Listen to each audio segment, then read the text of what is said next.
মানুহক যে ভয় খুৱাই আছে হাতীগাঁৱত কোনোবা আছে, কোন আছে, কি কথা, কেলে আহিছে, এইটো লাগিব নহয় অসমৰ ৰাইজক? লাগিব নাই? আপোনালোকে কওক সেই কথা। কোন আছে বাৰু আপোনালোকে জানে নি?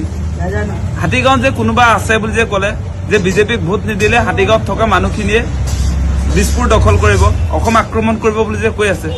দিছপুৰৰ আপোনাৰ 1 কিলোমিটাৰ ডিষ্টেন্সত হাতীগাঁও আছে, আৰু হাতীগাঁৱত আপোনাৰ অসম আক্ৰমণকাৰী আছে, বাহৰ পাতি ৰৈ আছে, ৰখি আছে বুলি কৈছে মুখ্যমন্ত্ৰীয়ে। গতিকে হাতীগাঁৱত যদি সেই অসম আক্ৰমণকাৰীসকলে ৰখি আছে, আপুনি কি কৰি আছে? আপুনি কি কৰি আছে? সেই প্ৰশ্নৰ উত্তৰটো দিয়ক।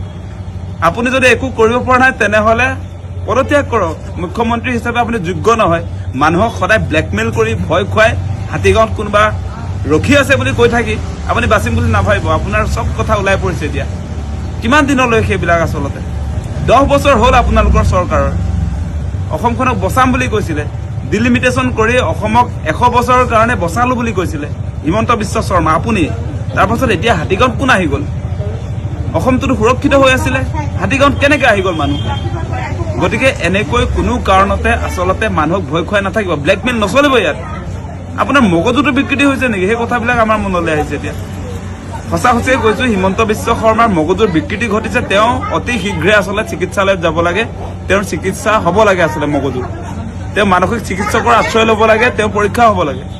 গতিকে এনেকৈ কোনো কাৰণতে মানুহক ভয় খোৱা প্ৰতিটো মুহূৰ্তত এই যি কাৰ্যসূচী তেওঁ অব্যাহত ৰাখিছে, এইবিলাক বন্ধ কৰক দেই।